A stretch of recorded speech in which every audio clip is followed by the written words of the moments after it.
Se conmemora un nuevo 8 de marzo, Día Internacional de la Mujer. Desde ONU Mujeres han publicado un diagnóstico sobre el impacto que ha tenido la pandemia en las mujeres trabajadoras y cómo la crisis ha podido ampliar las desigualdades de género y la precarización de muchas de estas mujeres. ¿Cómo abordar la crisis del COVID-19 con una perspectiva de género? Bueno, estamos en contacto con María Inés Salamanca, coordinadora de ONU Mujeres en Chile. ¿Cómo está? Muy buenos días.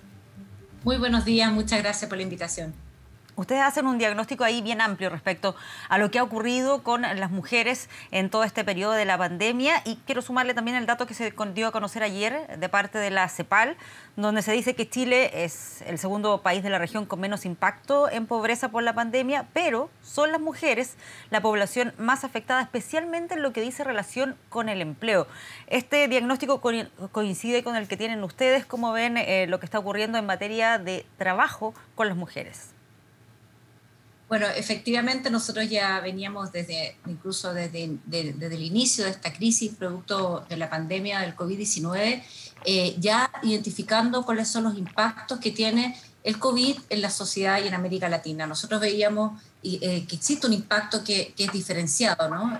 Esta pandemia no afecta de la misma manera a hombres y mujeres, y sin duda hoy día estamos frente a uno de los principales retrocesos, que diríamos, porque a pesar de que antes de la pandemia los avances habían sido, digamos, tímidos, lentos, pero existían avances, ¿no? Y hoy día nos encontramos con un retroceso y con un peligro ahora por el COVID-19 de que aquellas brechas de género se profundicen aún más. La CEPAL lo mencionaba, que tiene que ver, por ejemplo, con la participación laboral femenina. Hoy día tenemos un retroceso de 10 años en la participación laboral de las mujeres. Y también, por ejemplo, lo que tiene que ver todo lo que tiene que ver con la autonomía económica de las mujeres, el acceso de las mujeres a financiamiento.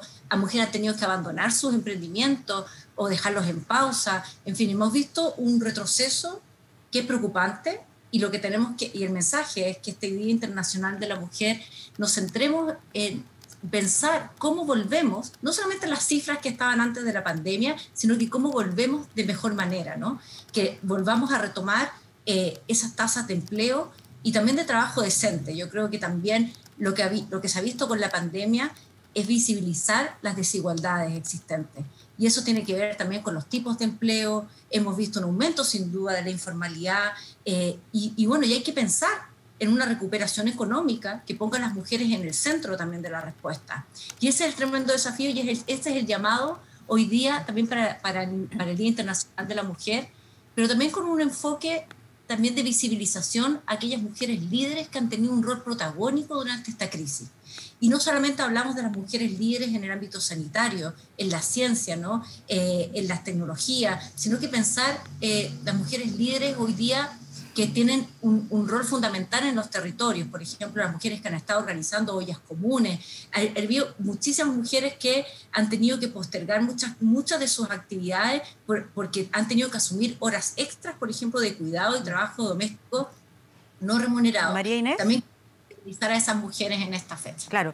Ahora, para profundizar en ese punto, lo que ocurre, este impacto en cuanto a materia de empleo, dice relación con el hecho de que han perdido sus trabajos estas mujeres a raíz del cierre de las empresas, pero ¿cuánto influye ahí el tema de los estereotipos, de los roles de género, de que finalmente muchas de esas mujeres tienen que quedarse en la casa porque tienen que cumplir con otras labores, como por ejemplo de cuidado de familiares?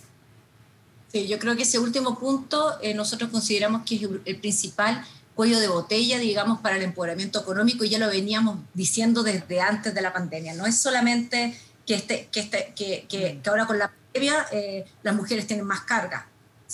Sin duda sí, había un aumento a la semana de 9 horas comparado con las cifras anteriores a la pandemia, 9 horas más a la semana de trabajo doméstico no remunerado.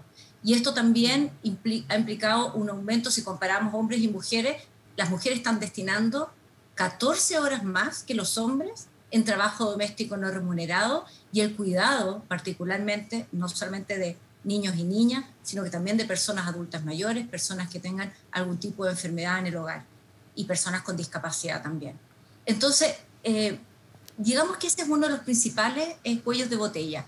Y ¿Y qué nos plantea también la pandemia? Es decir, tenemos que volver a pensar una nueva organización social del cuidado, que haya mayor redistribución de esas cargas, mayor corresponsabilidad, pero también un rol del Estado que pueda generar un sistema de cuidado que responda realmente a la situación de las mujeres en este nuevo contexto. Sin duda, como una oportunidad también la aceleración tecnológica, pero las mujeres también tienen que estar en ese espacio, ¿no? Ahí tenemos también un desafío, sin duda, de la brecha digital, del acceso a las tecnologías, de cómo las mujeres, por ejemplo, pueden incorporar las tecnologías para mejorar sus negocios, por ejemplo. Hoy día también estamos también en esa discusión.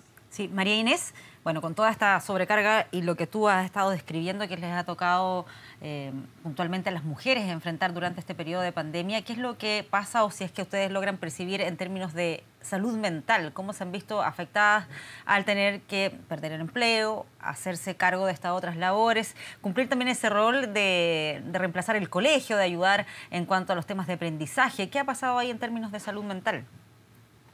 Bueno, yo creo que hay que hacer un reconocimiento que hay un problema de salud mental en la sociedad en general. Obviamente hay situaciones de estrés, pero mismas situaciones también de empleo, de la inestabilidad, de la incertidumbre. Creo que a todos nos afecta, sin duda, la situación de incertidumbre nos afecta obviamente emocionalmente.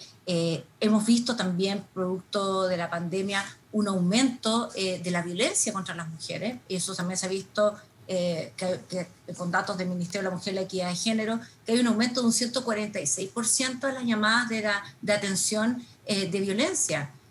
146%. Eso no se refleja sin duda en las denuncias, porque claro, porque han habido situaciones de confinamiento, etcétera, pero sí había un aumento en las llamadas.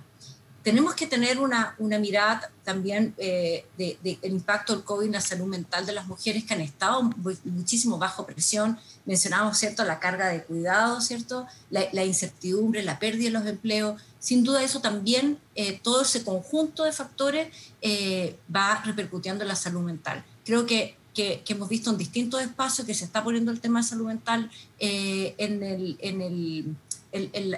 sobre la mesa, y eso también creo que tenemos que incorporarlo como parte también de que no solamente hablar de una recuperación económica, sino que cómo nos recuperamos también como sociedad en todas las dimensiones.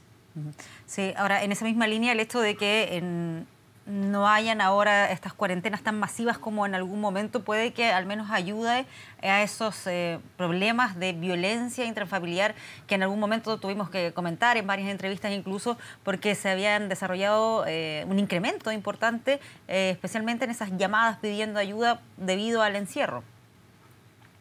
Sí, efectivamente. Y acá aprovechar también esta instancia y en el marco del Día Internacional de la Mujer, hoy día también tenemos muchas mujeres en los territorios que de alguna manera apoyan a otras mujeres que están siendo víctimas de violencia.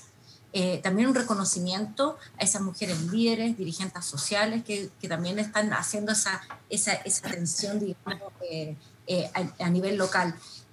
La violencia contra las mujeres, y hemos insistido en avanzar, que es necesario avanzar en la ley integral por una vía libre de violencia.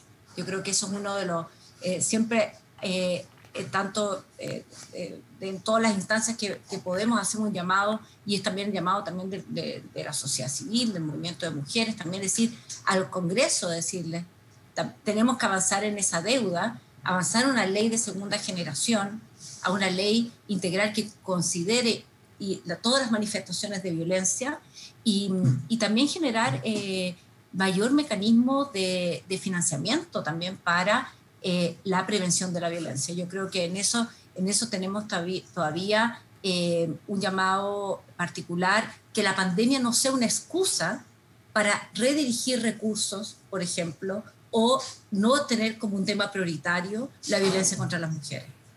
Otro de los puntos que también abordan ustedes en este informe es lo que dice relación con las mujeres en el sector salud, que calculan ahí que un 73% de las trabajadoras son mujeres, es decir, en un contexto de pandemia, son las que están ahí en la primera línea de respuesta, que asumen una mayor carga y riesgo.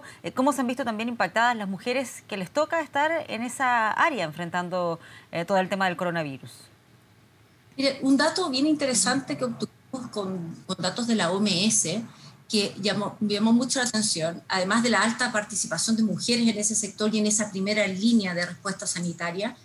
El 80% del personal de salud que recibe hostigamiento por parte en los hospitales, hostigamiento, amenazas, son mujeres. El 80%. También tenemos que hacer un reconocimiento a aquellas mujeres que están en esa primera línea de atención, que reciben también las primeras atención, el servicio, en la primera atención también es la más estresante, ¿no? Y tendríamos que pensar un poco qué es lo que está pasando ahí desde los servicios de salud, ¿no?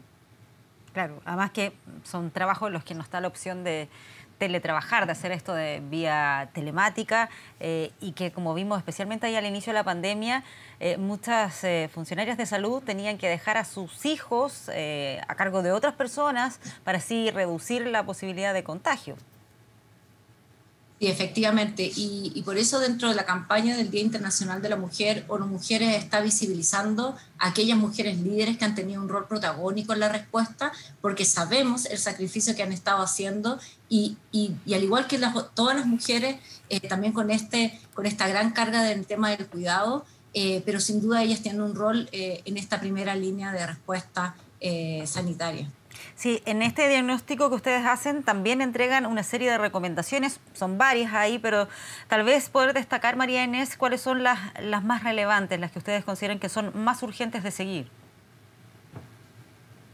Yo diría primero escuchar las voces de las mujeres en la respuesta de recuperación, ¿no? Pensar en todas las medidas de recuperación, tanto económica, las respuestas del COVID, incorporar a las mujeres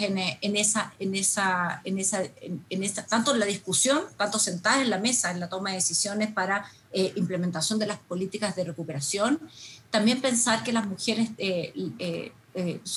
desde la diversidad de las mujeres, incorporar su visión en la respuesta, poner una atención especial en los temas de cuidado, pensar en la organización social del cuidado en una situación que no vamos a volver a como estábamos antes de la pandemia, sino que cómo volvemos de mejor manera ya después de esta crisis. Y yo diría que el otro tema es no perder la atención en la violencia, porque nosotros llamamos la violencia contra las mujeres en este contexto, le llamamos la pandemia en las sombras, porque es la pandemia dentro de otra pandemia, ¿no? Siempre hemos dicho que la violencia contra las mujeres es una pandemia porque trasciende ciertas fronteras y no hay país en el fondo que esté libre de la violencia contra las mujeres, pero tenemos que hacer esfuerzos que involucran a todos los actores en la respuesta. Sin duda, los estados tienen compromisos internacionales para abordar esto y desde ONU Mujeres estamos apoyando para que todas esas medidas se implementen de la mejor manera. Muy bien, María Inés Salamanca, coordinadora de ONU Mujeres en Chile, muchas gracias por conversar con nosotros sobre este tema. Muchas gracias a ustedes.